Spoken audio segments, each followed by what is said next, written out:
TJ McLaughlin for Organics, Organic Politics, bringing knowledge of ourselves, of the nature of things, into the design of our social systems. An interesting idea. So last video, it was the first video, it's the second video. The last video, I talked about self-interest, collective interest, how they are a dynamic. They're not diametrically opposed to one another, as we seem to think. And I talked about how self-interest and collective interest worked in our primitive existence to form tribes, out of our self-interest to belong to a group in order to survive. And we take socialism and capitalism, and we think of those as diametrically opposed. We think of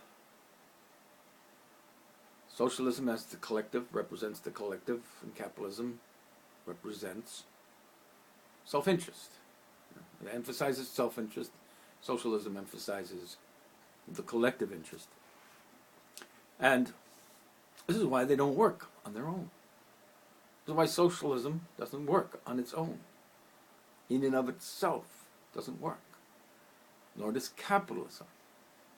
Of course, capitalism works for capitalists, and the communist state works for the communists. You know, they were fine. You know, you had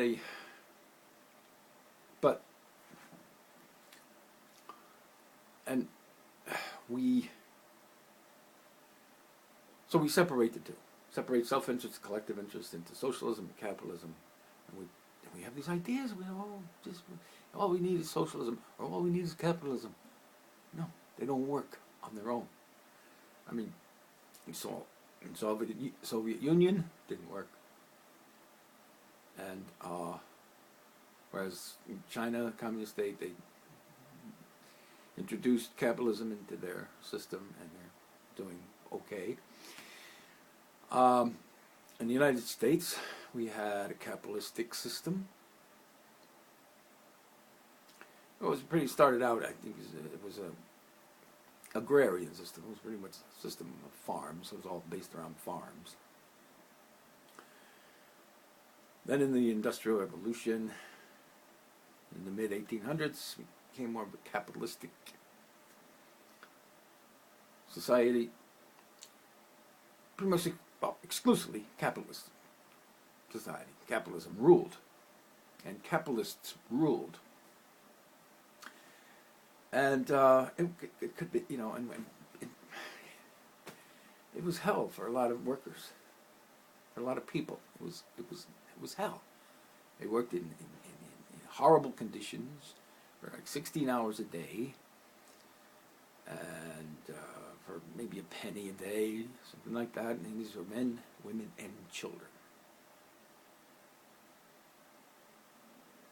So obviously, something had to change, and socialism was introduced into that system to balance it out. Just as capitalism was introduced into communist China to balance things out. And that's really what needs to be done, is how to find the balance, how to find the synergy between socialism and capitalism, between self-interest and collective interest. That's what has to be done.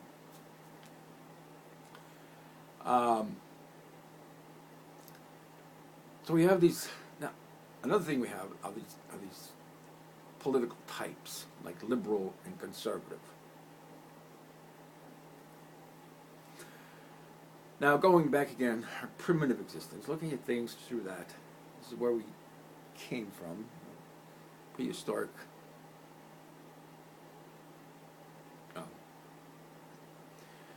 Primitive times, liberal and conservative.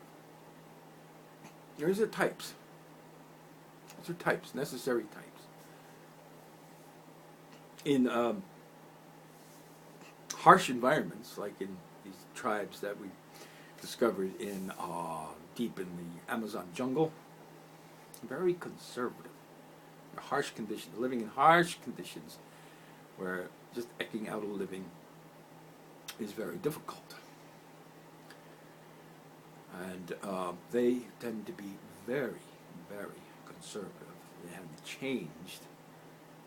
They never changed. They just this is how we have to do things because this is what is dictated by our environment. And we have to be very conservative. So their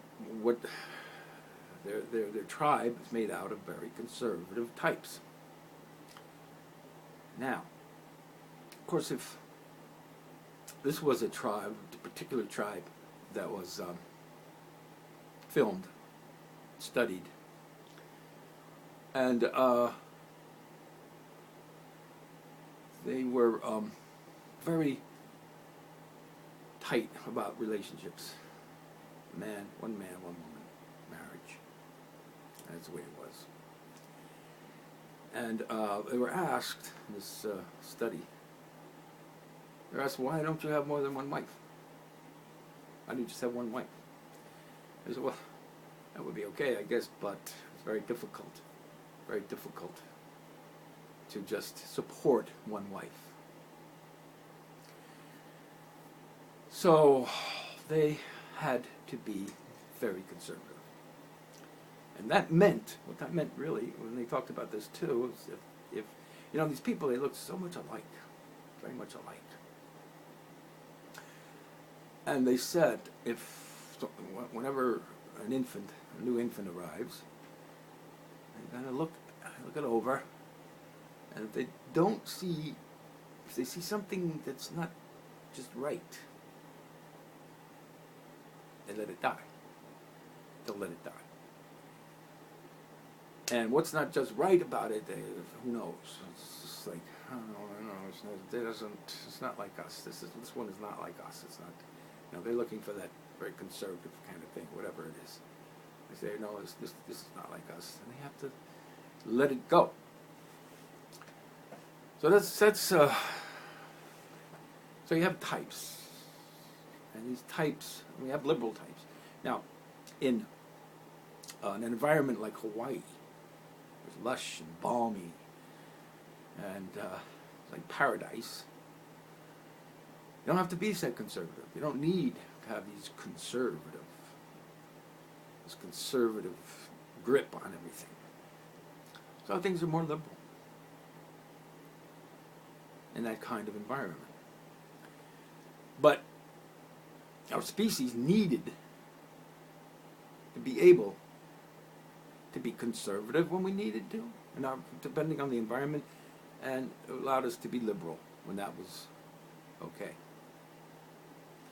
Now, you take a conservative and a liberal today, they're different types, different ideas, different views, different sensibilities, and they look at each other as like they're enemies. Oh, you're different than me, and we can't get along.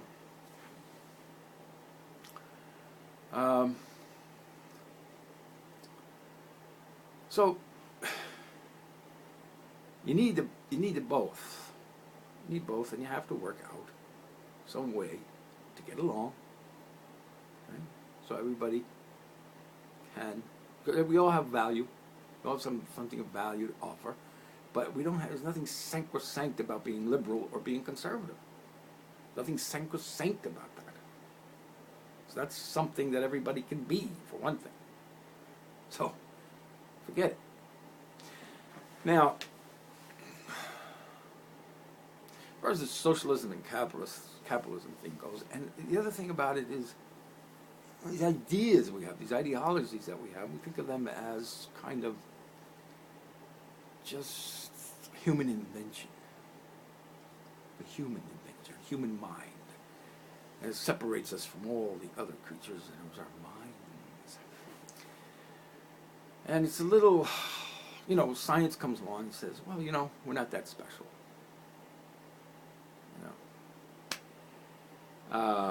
We thought that we were just something totally different from the rest of life on this planet. special creation of God and all. And then Darwin comes along and says, no, we're not that special. Then Galileo comes along and says, or maybe he was before. He was before Darwin. But Galileo came along and said, well, and he showed that what we thought to be true about the sun revolving around the earth was not true. We used to think that the earth was the center of everything, mankind, humans, we were the center of the universe, the center of everything. The universe at that time was just the solar system. Anyway, yeah, we were the center. And Copernicus had a view that he had figured out that we weren't. The sun was at the center of our solar system, and we revolved around the sun rather than having the sun revolve around us. So it was not a geocentric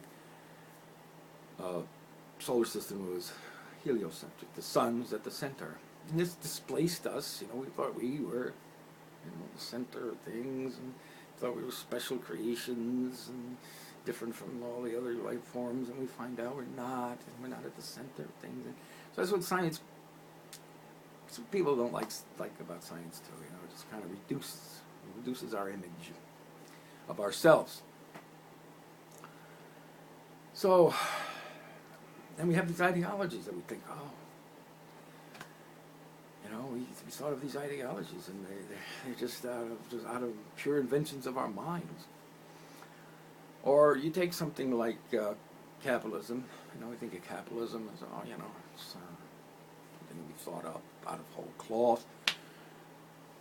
And you take something like the pin factory. That was a great example of that Adam Smith used in The Wealth of Nations. The pin factory. The pin factory is an organization dedicated to the production of one thing, pins, right? That's what a pin factory is. Organization dedicated to the production of one thing. Now, I guess we thought that was just, exclusive to human beings, to be able to have something like this, have some kind of organization like that. You look at the nature of things, other things in nature, like the honey factory of bees.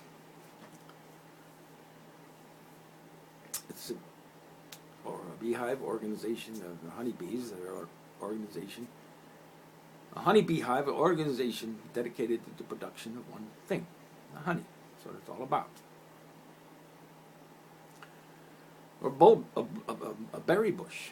It's the same thing. It's an organism dedicated to the production of one thing. A blueberry, or a strawberry, or whatever. A fruit tree. A fruit tree is the same thing, like a peach tree, or whatever. Organization dedicated to the production of one thing. Now,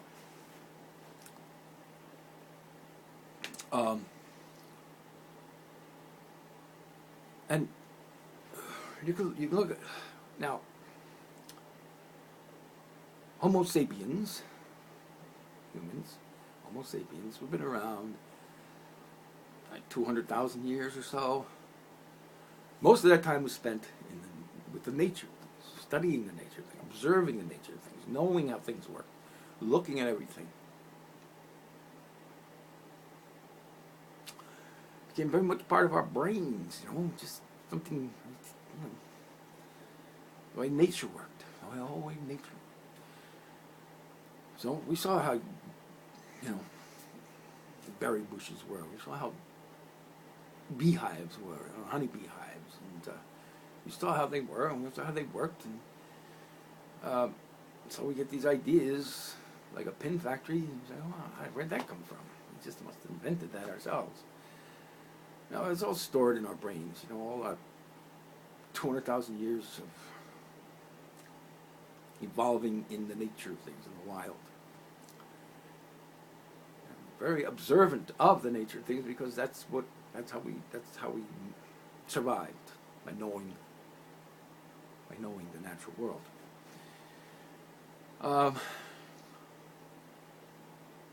Okay, so you have a fruit tree. It's like a fruit tree, like a peach tree, and you have okay. Somehow you have this fruit tree, this organism dedicated to production of one thing. So, grows out of the seed, grows out from a seed, grows into a mature tree, produces the fruit. When that fruit is ripe, it advertises itself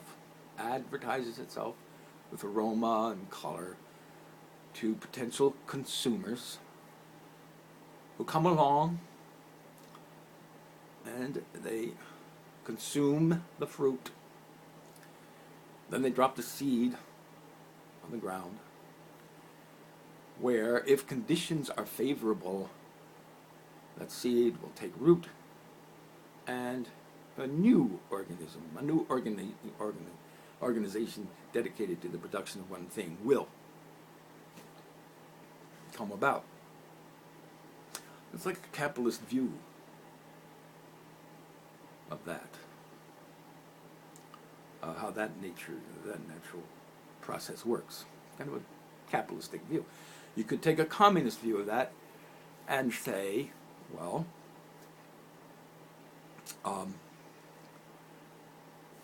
no one owns the means of production. The product is free, and it's all governed by the state of nature.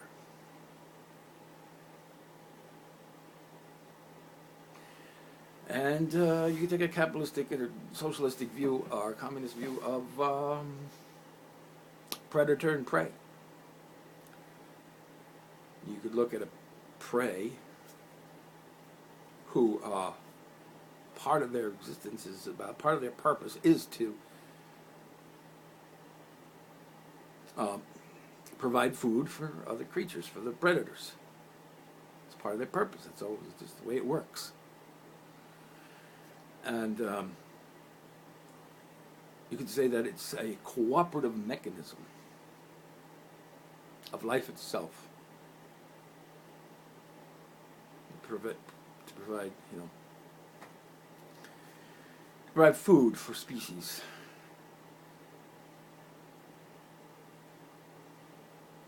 Or you could look at it as a capitalist, from a capitalist point of view, and say, well, it's individual initiative. The prey takes individual initiative. The stronger takes advantage of the weaker, and it's all about the freedom of the individual, the self-interest of the individual, and this initiative to take life in his own hands. And so you take it's a cooperative thing, a mechanism of life, or it's a capitalistic thing where it's just you focus on individual initiative and the predator and the prey. So we have this thing going on. We have these things going on from hundreds of thousands of years that we lived in with the nature of things. We got into these civilizations for just 10,000 years or so, and start thinking that, not thinking either or, start thinking, well, kind of this separate self-interest and separate collective interest, separate the socialist, the capitalist, and get into these little boxes and compartments, and I have to look at the whole thing, holistic, the whole thing, the big picture. I have to look at the big picture and see how we can bring things together in a more productive way, a less conflicted way. Okay, that's a bit, I'm running over went a little long this one. So, next videos, I want to talk about how we can design social systems so they are not so conflicted. Thank you.